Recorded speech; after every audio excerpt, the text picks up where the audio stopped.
right, everybody, it is time for us to begin. We are in Isaiah chapter 34. Isaiah 34.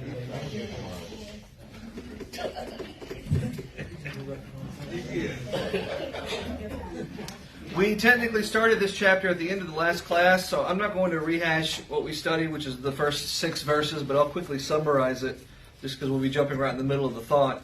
Basically, we are at the precipice of the invasion of Jerusalem. This is the final things that God has to say before Sennacherib's army invades. And it's sort of a mirror sort of thing. Chapter 34 and chapter 35 are kind of polar opposites. 34 is very negative, 35 is very positive. 34 is very much about God's judgment and punishment that He's going to dole out and how devastating that will be. Thoughts which we've seen many times in the past several chapters. And then you flip the script. Chapter 35 is more about the promises of the Messiah and what the restoration of the land will look like and how everything will be happy and peaceful and loving, etc. under the King to come. Really, it's a microcosm of the book itself. The first half, which we're about to finish with chapter 39, that first half is a lot about God's judgment and God's vengeance being doled out against wicked nations. And then the second half, the final 27 chapters, which will start, Lord willing, next quarter and finish by the start of the summer, finish it in May.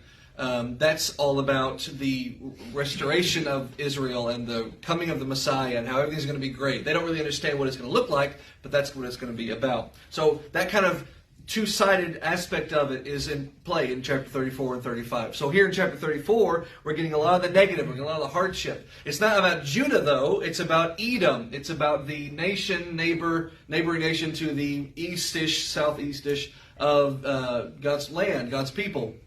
This perpetual thorn in the side, going all the way back to their mutual ancestors, Jacob and Esau, the sons of Isaac, and how they fought, even though they made up, their descendants pretty much never did.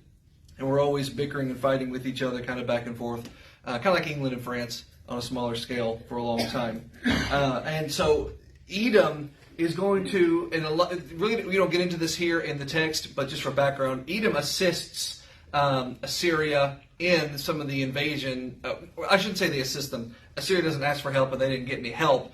But Edom took advantage of the invasion of Jerusalem and the invasion of Judah and took advantage of the situation to get a little bit for themselves. And so God, that's part of the reason why you have the book of Obadiah, is God rebuking them for taking advantage of God's people. But here you have, in chapter 34, just a lot of, I'm going to blow you up real bad text, and that's what God's been promising. So, first couple of verses, which we already studied last week, verses 1 through 6, basically, you're all going to die. You're going to think the sky is falling. The sword of God is going to be drenched in your blood. That's a good little summary of Isaiah 34, 1 through 6. So now we start Isaiah 34, verse 7. It starts with "and," because as I say, we're right in the middle of it. I'm going to do all these bad things to you. I'm going to do all these bad things to you. And another thing, verse 7, "And unicorns," the King James says, "shall come down with them, and the bullocks with the bulls, and their land shall be soaked with blood, and their dust shall be made fat with fatness." My Bible says unicorns, wild bulls is the idea. Bullocks, oxen, domesticated animals, bulls, my Bible says, they're all going to be slaughtered. In other words, this is in the middle of a section of this section where the prophet is saying every aspect of your society, every aspect of your civilization is going to be completely undone. So you have an agricultural society. Well, I'm going to kill all of your animals. Everything that you might have to build a farming society on, I'm going to knock them all down. Your upper class will come down, be dragged down to be part of your lower class. There's not going to be an upper class anymore. I'm going to kill all those people. And I'm going to sacrifice you and soak your land with blood, is what God's basically saying. The soil, the King James says dust, but really it's soil, that you would once fertilize and you would cultivate and you would grow, it's going to become greasy with the fats of the fat cats of Edom that I'm going to slaughter, if you will. Verse 8.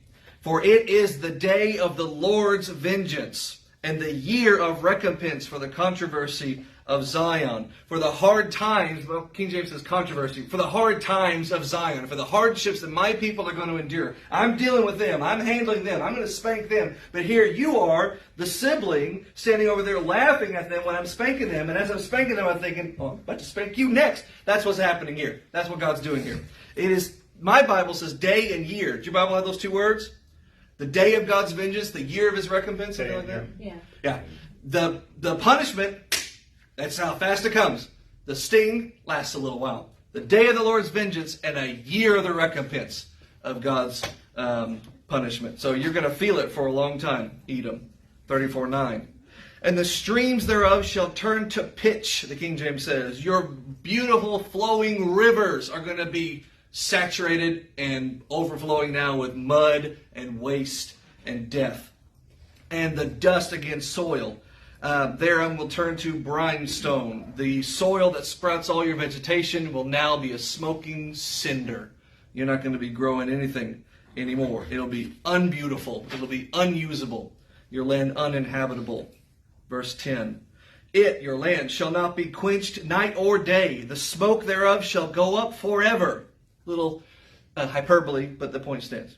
From generation to generation it shall lie waste. None shall pass through it forever and ever. Well, again, somebody's living there, but it will never again be after God formally smacks down the nation of Edom. It will never again be its own powerful little entity. It will just be this conquered territory for whoever is kind of in power of the region. It will never stand on its own again. It will never be this great independent people again. The Edomites are gone. It just is a land that is there now. And for a long time after, people are going to take the long way around when they come in the area because they don't want to go to this place that has been so thoroughly destroyed. A lot of this language we've read already, except it was about Judah. And it's so fitting now that we're on the edge of the invasion of Jerusalem and all the fulfillment of everything God has promised was coming. He stops and he pivots to this other nation as if to say, I'm not playing favorites here, or I'm not being biased against my people. Anybody who's guilty is going to get the same punishment. And anybody who repents is going to get the same promise of salvation. That's chapter 35. So the smoke from, when the dust settles and the smoke clears, everything will be okay. Well, the smoke's not going to clear, Isaiah promises. No one's going to want to pass through here because it's just going to be a wasteland of an ex-nation. Verse 11. Now here's some King James words because 1611 words for animals, not 2022 words for animals. So mine says, the cormorant and the bittern shall possess it, the owl and the raven shall dwell in it, and he shall stretch out upon it the line of confusion and the stones of emptiness. Cormorant is an old word. Literally, it means to vomit. It refers to a wild bird. A pelican. Anybody in the Bible say pelican? Cormorant. You got pelican, Galen? I have a hawk. You have hawk? And yet a pelican and a hawk are totally different. So, but there you go. It just means wild bird. Okay. What you're going to get for the next couple of verses is this idea of wild animals coming into the land, and there's not going to be anybody around to say, shoo, get out of here. This is a civilization, because it's not a civilization anymore. Owls and ravens. Bittern is another word meaning some kind of a wild bird, though we don't really know exactly what it's talking about there. Just some kind of a bird will possess the land because the people aren't going to be there to possess it anymore. When God is done with it, all that's going to be left is a land that people will look back on in the past tense. Whatever happened to, or how come it's no longer, that's all they'll talk about it. Verse 12. They shall call the nobles thereof to the kingdom. That's the kingdom of Edom. But none shall be there, and all our princes shall be nothing. So God's going to smack them down, and whatever stragglers remain will say, we should get together and try to reform a government. Let's call all the leaders together. And there are no leaders, because they're all dead. They're all killed. You don't have a country anymore. Your princes cease to exist. It shall be nothingness, the King James says. So what is there? What does exist? Verse 13. Here are the palaces of the king. Here are the fancy, schmancy, swanky places where the rich live. But what's in there now? Not the rich, not the kings. Thorns come up in her palaces, nettle and brambles in the fortresses thereof. And it shall be a habitation of, the King James says, dragons. But that's not like the animal from King Arthur. It's more like a jackal. And a court of owls. So here are your fancy high palaces. Here are your great rich sanctuaries. Here are the fortresses that you all held as your great palaces and places of protection. And God is not intimidated by a fortress. When God is done with your palaces, the only ones living there will be wild animals, jackals, scavenging animals, and thorns and briar patches that have grown up and overtaken. You can imagine coming across an old abandoned house and how the vegetation has overtaken it. Apply that to a whole kingdom. 14. The wild beasts of the desert shall meet with the wild beasts of the island, the nomadic animals of the desert with the howling animals of the land. And the satyr, the wild goat, shall cry to his fellow. The King James says screech owl. I'm going to come back to that one. Also shall rest there and find herself a place of rest. Again, just to reemphasize the point, wild animals are who's going to be living there, not people. If you were to be a very lost person camping out and you don't even know where you are, and you find yourself camping out in what remains of ex-Edom, and you are sitting around a crackling fire and there's not a sound to be heard, you will not hear off in the far distance the distant sound of a civilization. You will not think there must be a town not far away. Tomorrow we'll head there. You won't hear that. In the distance you'll hear the sound of a wild goat screaming at another wild goat. That's all you're going to hear. And pray that it doesn't get any closer to you. There's a thing that's mentioned at the second half of the verse. Mine says, the screech owl shall rest there and find a place of rest there. Does anybody's Bible say something else? Night bird. Night bird, night creature. Monster? Great, okay. The word in the Hebrew is lilith. Lilith. It's from the word Lilith. And it's an Assyrian folk mythical creature. Some kind of a night specter. I think literally it translates as night specter. Some kind of monstrous creature of the night. Monster, our Bible even flat out says. It's not a real thing. It's a mythical creature. It'd be like if Isaiah was writing today and he said, when it's done, people are going to think Godzilla marched through your land. Well, just saying the word Godzilla does not validate the existence of Godzilla. It's just an acknowledgement of what people talk about. So this is just an Assyrian folk mythical creature that he is alluding to there. To say you're going to be completely wiped out. You're going to be a place where these ghosts inhabit. It's a ghost town, one might say. Verse 15. The King James writers, they love the word owl when it's not even talking about an owl. Because mine says there shall be a great owl making its nest there. Does your Bible say snake or serpent? That's the word. Dark snake. Yeah, a snake. Not an owl at all. But a snake will be there and lay its nest and hatch, which owls do not do. So I don't know what you're thinking. Even in 1611, owls didn't hatch eggs. And gather under her shadow, and there shall be vultures also gathered, everyone with her mate. Again, the point is just, it's already been made. There's no need to repeat it. It's in place. What's so funny? Sorry, owls hatch. Owls hatch it. Oh yeah, of course they do. The birds. We will edit that out of the video. Sorry. I don't know what I was thinking. Nobody over this side caught that, or you were too embarrassed to say anything, and yet it was my wife, probably Alexandra. Yep, that was Alexandra. All right. Sorry, everyone. Owls do hatch. I don't know what I was thinking. All right. There's no coming back from that.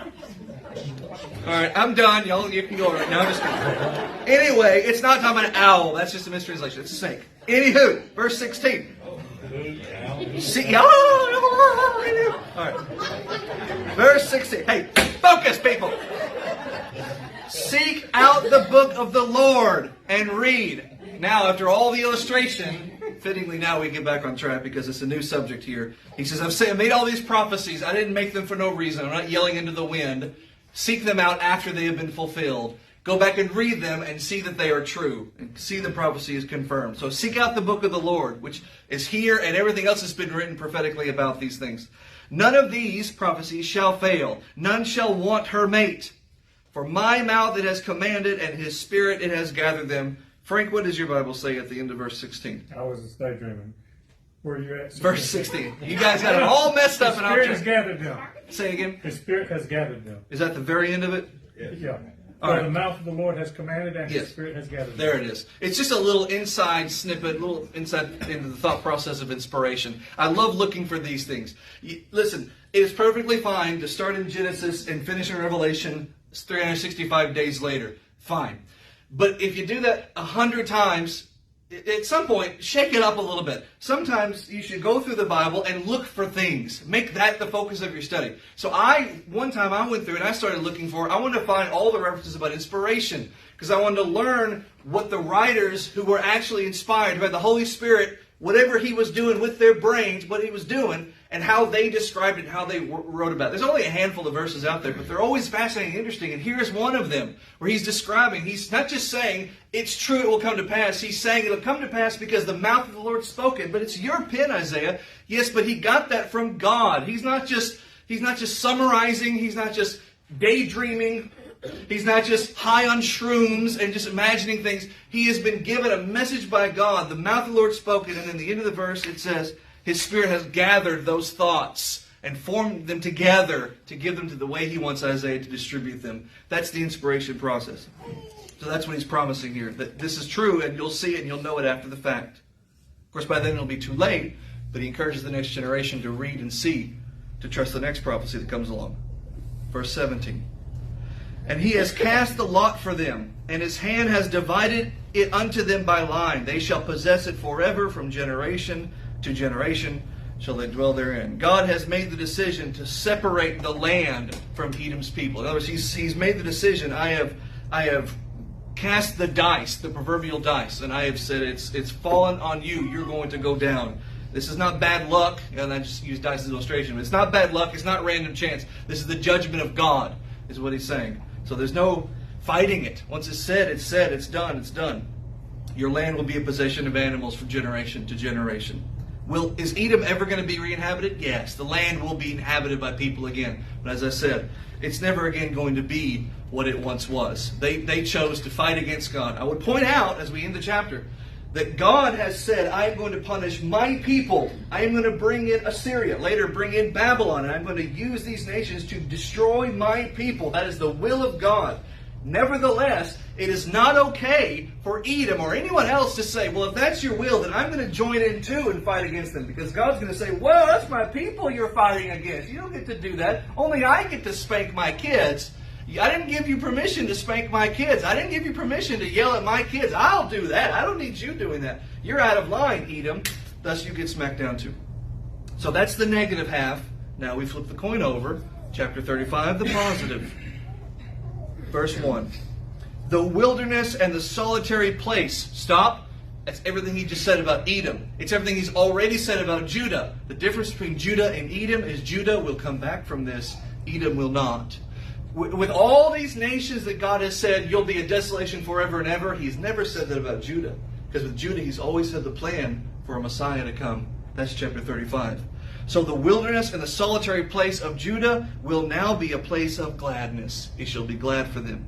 And the desert, they will rejoice. It will blossom like a rose. I'm going to do to Judah everything that I said I was going to do to Edom, except I'm going to leave Edom a smoldering, smoking ruin.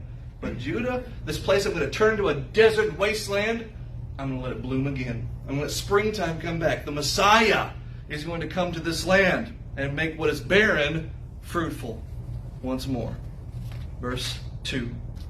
It shall blossom abundantly and rejoice even with joy and singing. The glory of Lebanon shall be given to it. The excellency of Carmel and Sharon. Through that they shall see the glory of the Lord and the excellency of our God. Not 5 chapters ago, we had yet another of many references to Carmel and Sharon, the beautiful flowery fields of Sharon, the beautiful trees, forests of Lebanon, all these beautiful places that exist in this land that is flowing with milk and honey, that God says, I'm going to demolish and level and destroy. And now He says, it's all going to come back again. And in so doing, you will see the glory of the Lord and the excellency, the beauty, the spectacularness of the Messiah to be. Verse 3. So now is the time to toughen up, be strong, and don't give up. Because I'm promising you what's coming next Tuesday. But a week until then, you have to suffer. You have some hardships coming. So, verse 3, strengthen your weak hands. Confirm, make firm, make stout your feeble knees. Right now you're trembling, your hands are shaking. Right now your knees are knocking because you see Assyria marching toward you. You see doom coming. But I am telling you, doom will be here tomorrow. The Messiah will be here next week. If the Messiah will be here next week, you will survive tomorrow. So trust. It's going to be okay. Incidentally, you can take this and you can make application. That's all you can do with it is just make application. The Lord has promised a second coming of the Messiah. If the Messiah will come proverbially next week, maybe literally, but let's just say proverbially next week, then you may have hardships today, but the Messiah will come next week. So you can survive today. You can get through today because the Christ is coming again. So that's your application. But here he's being more literal. He's coming the first time. Verse 4. So say to them that are of a fearful heart, say, be strong, fear not. Behold, your God will come with vengeance. He will come with a recompense. Wait a minute, so far that doesn't sound very good. Because God, you've told me 1,000 times God's coming with vengeance. You've told me over and over God's coming with recompense. You've terrified me. That's why my knees are knocking. That's why my hands are trembling. Because God is coming with vengeance. Because God is coming with recompense. Yes, He is. And then the last phrase, He's coming to save you. Yes, it's going to hurt, but after it's over, He's going to hug you. He's going to kiss you on the cheek. He's going to tell you, you're my child. You're okay. Let me take your boo-boo away. He's coming to punish you for your sin. But in so punishing you, He is going to purge away your sinfulness and leave you a pure, sinless person. So yes, punishment coming, but then He's coming to save you. What does that look like? Verse 5. When John the Baptizer began to doubt because circumstances turned sour against him, and he found himself in prison, thinking that his life was over. It was about to be, not too much longer. Thinking his life was over, that he had nothing left to live for, nothing left to do for the king. He'd already known about Jesus, and he sent his disciples to inquire, are you really the Messiah? Or should we be looking for somebody else? Are you really the Messiah? Because I'm in prison, and this is the hubris of man. If I'm in prison, you must not be the Messiah. It's like everybody else is not in prison right now. Why does it all depend on you and your problem? Get over yourself a little bit, John. But he thinks in the moment, here I am, the forerunner of the Messiah, the prophet of the Messiah, the Elijah to come for the Messiah, and I'm sitting in prison, and he's out there preaching. Is he really the Messiah? Is this how this is supposed to go? And they go to Jesus and they say, here's what John wants to know. What's our answer? And Jesus says, go back and tell him that the one who heals the blind and makes the deaf hear is here. That it is exactly as he knows it is, that the Messiah has come, that everything is going to be okay. A paraphrasing he got from Isaiah 35, verse 5. What does it look like when the Messiah comes? What is it going to look like for the people who will come back into the land after their exile and find the Messiah there waiting for them? That's a poetic way of describing the whole situation, but that's the idea. What will it look like? It will look like blind people coming in to a new land and receiving their sight. It will look like deaf people coming into a new land and receiving the ability to hear.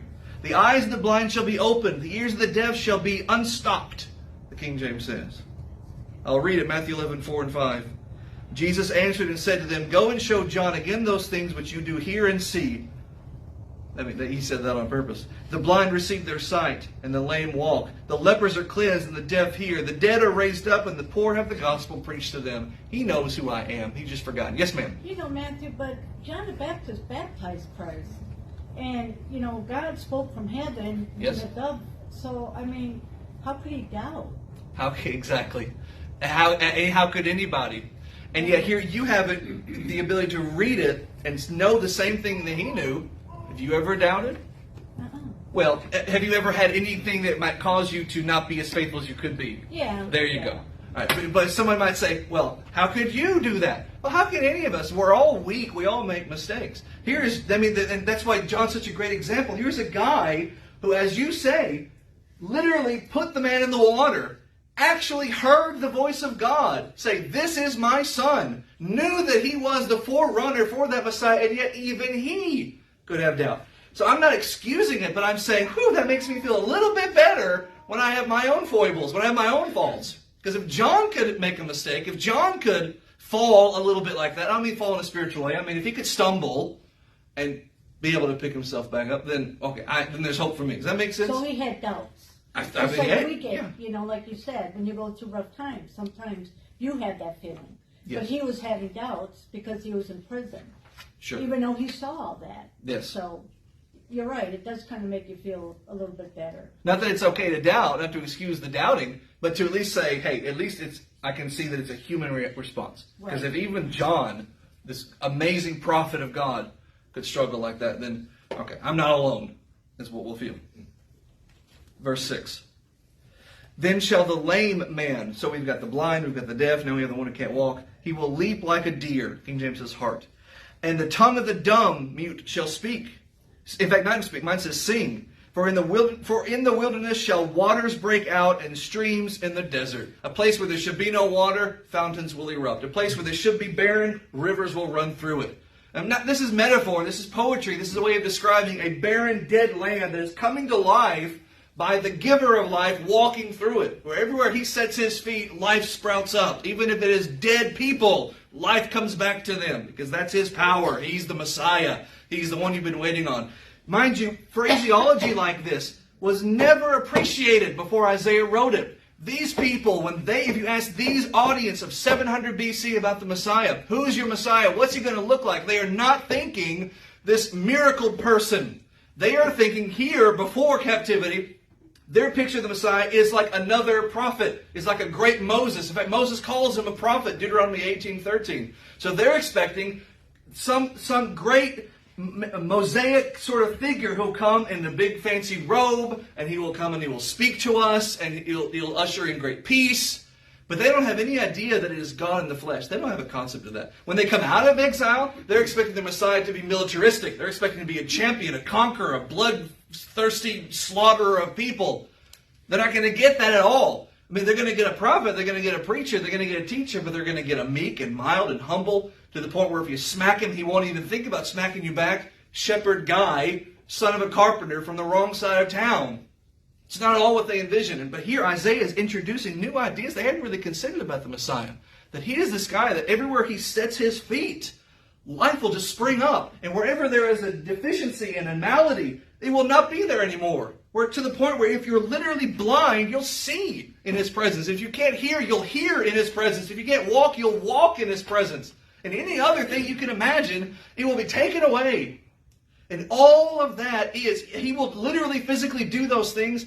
But let me tell you, when Jesus touches the eyes of the blind man in John 9 and heals him, heals him through the pool, you know the story.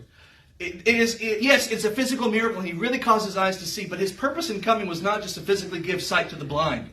And when he raises someone from the dead, his purpose in coming was not just to give Lazarus another 30, 40 years on earth. It is to use that as to say, if I can do that, think what I can do for your soul. So I'm here, I'm going to fulfill these prophecies, and I'm going to be the guy who can make the deaf hear, make the lame man walk. But the spiritual walking is what you need. The spiritual seeing is what you need. In fact, he even says that in John chapter 9. I give this guy sight to the blind, but my coming is to take care of the people who still can see, but are blinded, because they're spiritually blinded. And they're the ones who don't know what they're doing. And then the Pharisees chime in and say, oh, he's talking about us, isn't he? Well, yeah, I'm talking about you. Throw a rock at a pile of dogs, and you know who gets hit. Anyway, I don't even know where I'm going with that. But that's how Isaiah is describing the Messiah, as this one who will do all these amazing things. But the point is to put the spiritual application on it. Yeah, he will give sight to the blind and sound to the deaf. But it's the spiritual sight, it's the spiritual hearing, it's the spiritual walking that he's talking about. Nice little, put a pin in that. He'll pick it up again in chapter 40. Those who are weak can run spiritually. Verse 7. The parched ground shall become a pool. The thirsty land will have springs of water. And a habitation of dragons, jackals, where each lay shall be grass with reeds and rushes. God's kingdom will flourish, and you will not find scavenger, ferocious animals coming to attack, but rather there will be peace in the valley that reigns. The King James says at the beginning of the verse, the parched ground shall become a pool. The word literally in the Hebrew is to glow. Think of a mirage. Like you probably have never been in one, but if you're like watch a movie or something and you can imagine what it's like in the desert, you have what appears to be an oasis. It looks like the reflection of the sun on water. As you get to it, you realize it's nothing but desert. And you wonder, well, where was it 300 yards ago? It's just a trick of the light. It creates this glow that hovers over the sand. That's the idea. That parched desert land will have an actual pool there. The mirage will come to life, it means. Verse 8. And there will be a highway there. A way. It will be called the way of holiness.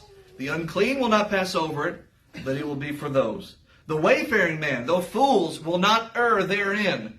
He's sending his Messiah, and everywhere he steps will turn to life. Everything he touches will turn to beauty. And as he walks, his path behind him will be this way, that all who follow will be going home.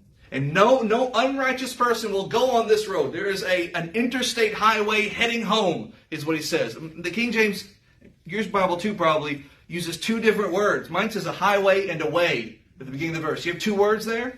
Yes. The way of holiness. Well, at the beginning of the verse. Highway. Road. Or highway. Highway and road, what? Road? Roadway. But you have two different words? Yeah. What are the two words? Highway, roadway. Oh, highway and roadway. Thank you. Sorry. Yeah, so two different words. So think about it like this. You have this main road that gets you to the general idea of where you're going. You take the interstate home, but nobody lives right off the interstate. I guess some people do, but most people don't live right off the interstate. You get off the interstate, and then you start traveling the country roads that only you know, and you can drive them by heart because you've driven them 1,000 times, and you can drive in the middle of the night with no headlights, and you can get home on those country roads. There is a way that's pointing in a general direction, and as you get closer, you see the specific path to take. There's a highway and a way. And what is this general way to God? The specific path to take? John 14. It is Jesus. I am that specific path to take. And no one comes to the Father but by that way. It is called the way of holiness. And there is no unclean person walking on it. You know how I know? Because if an unclean person was walking on it, he wouldn't be unclean anymore. Because everyone who's walking this way is cleansed by being in this way. 1 John 1:7. So there's no foolish wayfaring person that is causing trouble in the way. You gotta imagine back in this time, there wasn't, and I've used the illustration, there wasn't interstate highways that they were driving on where you're sheltered inside a 2-ton, metal frame where you can be marginally protected from some psycho outside. Back then, if you're traveling from point A to point B, you're either on foot or on donkey, which still doesn't give you much protection. Because if you're being chased by a mugger and you're on a donkey and you say, ha, you're still not going to go very fast. You're probably going to get caught, okay? And then you're going to get got. So it's dangerous. These ferocious animals and robbers both would hide and they would pounce and this is the dangerous road. This is what got in the story of the Good Samaritan. That's what happened. So same idea. Well, here is a way where there are no people lurking in the darkness, where there are no people hiding in the shadows, where there's no dangerous animals who might pounce on you, where everything is just peace and serene and fine and good. Only the redeemed walk here. Verse 10. And the ransomed of the Lord, the remnant of God, the faithful few who belong to Jehovah, shall return to God through this road. They will come to Zion with songs and everlasting joy upon their heads. And they shall obtain joy and gladness. And the King James says, sorrow and sighing shall flee away. Literally, vanish. Gone. You have all of this weight on you. You have all this burden on you. And then you step in this way. And you see where your destination is. And I'm not talking about you're a Christian and you're going to heaven someday. I'm talking about you're a lost person and you're getting in the kingdom of the Messiah. And it's in the kingdom of the Messiah where you follow the Master that all your problems are taken away. Your problems still exist, don't misunderstand me. But the burden of your problems, the weight of your problems, the anxiety of your problems don't have to cause you, that sometimes cause you. That anxiety can be lifted. Those burdens are lifted at where? They're not lifted at heaven, they're lifted at Calvary. All right? And we misunderstand a lot of these prophecies, and we misunderstand peace in the valley, the old spiritual, as talking about heaven. In heaven, the lamb will lay down with the kid. No, that's a metaphor of the kingdom of Jesus. Peace exists now. Peace on earth is now when you have Jesus Christ. That's why Paul is able to write in the present tense, Philippians 4, let your anxieties and your worries and your troubles go away. So it is for the people of God who will have this peace through the Messiah. That's how the chapter ends.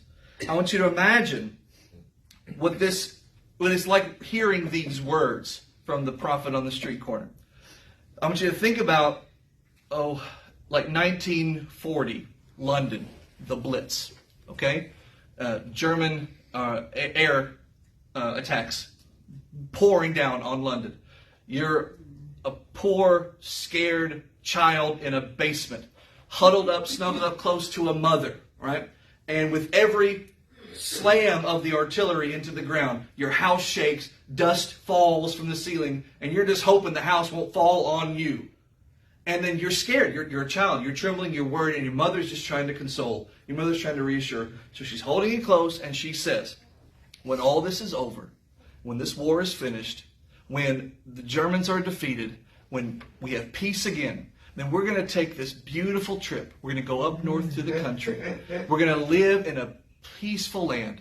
We're going to have sheep and goats and cows, and we're going to ride horses, and it's just going to be green as far as the eye can see. And you'll never have to worry about a dark basement again. There'll be no booms, there'll be no terror, there'll be no sound. Just close your eyes and just picture that. And that child, amidst the thunder and the explosions of the blitzkrieg around them, they just feel a little bit of peace. Because even though it is very scary outside, they have a promise from a parent that it's going to be okay. Outside, there is an army that is marching, getting closer and closer and closer. And this chapter is this quiet little reprieve, this one last little promise. It's going to be okay. Today, tomorrow, it's going to get very, very scary. Next week, the Messiah is coming. Now, next week's not a literal 7 days. It's 700 years. But from God's vantage point, tomorrow, it's going to get very, very scary. You might even lose your house. But next week, the Messiah is coming. And He promises you peace in the valley. Now, if He's promising me peace next week, I don't need to worry about tomorrow. Right? Right. That's chapter 35. Peace is coming. Chapter 36. Turn the page. Now it came to pass, in the 14th year of King Hezekiah, that Sennacherib, king of Assyria, came up against all the defense cities of Judah, and took them. Doesn't say he met a single ounce of resistance. Doesn't say there was a single bit of pushback. Doesn't mean there wasn't attempts to hold him back or attempts to stop him. No, I'm sure they fought to the last, but every one of them fought to the last, and they just kept on coming. And every defense city, every last line of defense got pushed back until they came all the way, that northern army, down to Jerusalem itself. Verse 2. And the king of Assyria sent Rabshakeh from Lachish to Jerusalem unto King Hezekiah with a great army. And he, Rabshakeh, stood by the conduit of the upper pool in the highway of the fuller's field. Let's start at the end of the verse first, because that location is familiar to us if you remember, way back in chapter 7.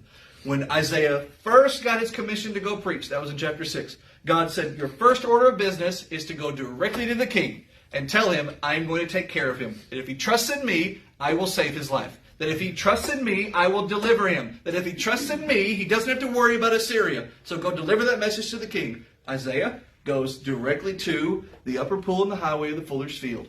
And he meets with King Ahaz. And King Ahaz hears him, hears the prophecy of a Messiah that will be born under his seed line, thus assuring that his protection will be secure.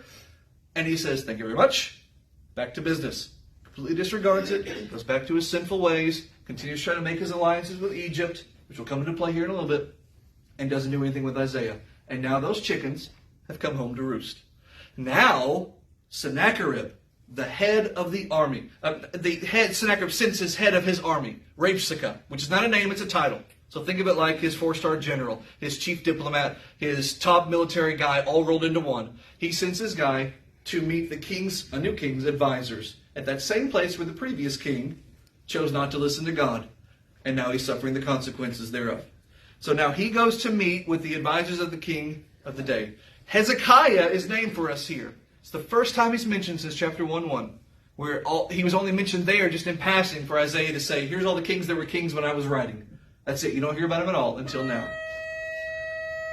We got 5 minutes.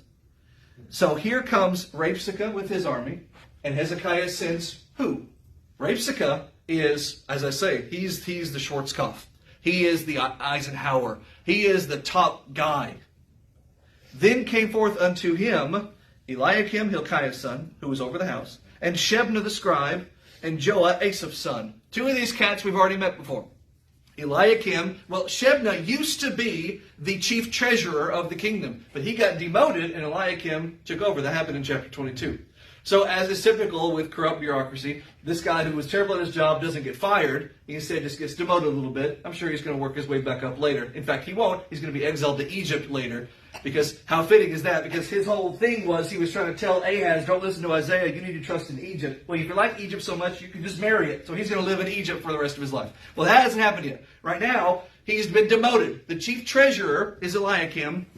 He's the guy over the house. Shebna is now demoted to scribe, and there's this other guy named Joah, Asaph's son, who was a recorder. Basically, just a guy who's there to take notes of everything that's going on at the time. So, again, for a picture, Sennacherib, this tremendous emperor of this ferocious, unstoppable army, has sent his top guy.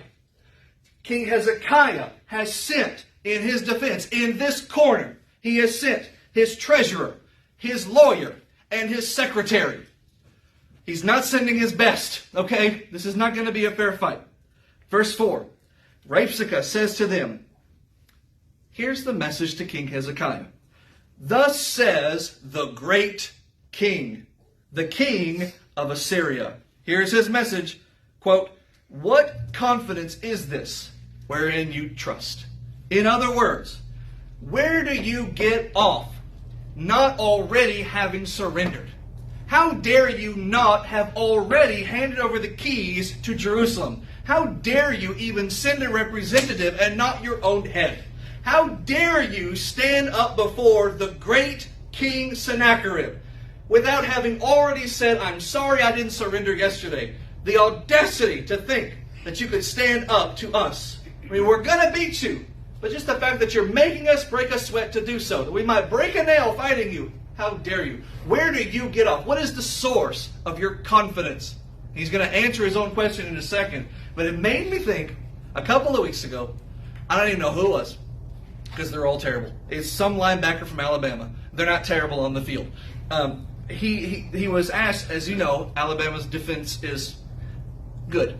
And he was asked, what's the secret sauce for you getting up for a game every single week? You know, because they always have the target on their backs. Everyone always wants to take them down, wants to rush the field when they beat them and so forth. And he said, I go out there with the mentality of that the other team, I'm angry that they would even have the audacity to step on the field to take us on. Which, first of all, we're scheduled. We can't help it. Okay, we're not asking for this. All right, so that's not really fair to us. But that arrogance in that kind of a statement, I just wonder what he thought about the audacity of Tennessee when they actually beat them a couple of weeks ago. If he thought about the audacity of them, but that kind of haughtiness, that kind of hubris is here, and it is dripping from this Rabshakeh's mouth. So his question was, where are you getting your confidence to think you can just stand up to us? Verse 5. I say, you say. We all scream for ice cream. What he says is, I'll answer the question for you. You don't even need to talk. And these words are vain words, the King James says. I'm going to speak for you with the stupid answer that you're probably going to give. You would say, quote, I have counsel and strength for war. In other words, I've got a strategy and I've got artillery. I've got a plan and I've got the means to do so. Now, on whom do you trust that you would dare rebel against us? This is what the diplomat of the king of Assyria is saying to the diplomats of the king of Judah. Where is the source of such confidence? Not even overconfidence, just confidence. Where do you get off thinking that you have some secret to your success? Verse 6. You trust in the staff of a broken reed, Egypt, whereon if a man leans, it will break into his hand and pierce it. That's the Pharaoh king of Egypt to all that trust in him. You're leaning on a cane like this. You're leaning on it's not like a hook that you're holding. It's pressed against your palm. But it's cracked and broken. And it's going to snap and you're going to puncture. It's going to rip right through your hand. You're leaning on a broken, feeble staff that you think will protect you. Egypt. You think Egypt is coming to your defense. No. Egypt cannot help you. Even if they came. Which they won't. But you're going to talk about trusting in God. And so will I, starting next week, verse 7. All right. We'll pick it up there. We will finish through 39 by the end of the quarter. Chapter 36 next week. Thank you.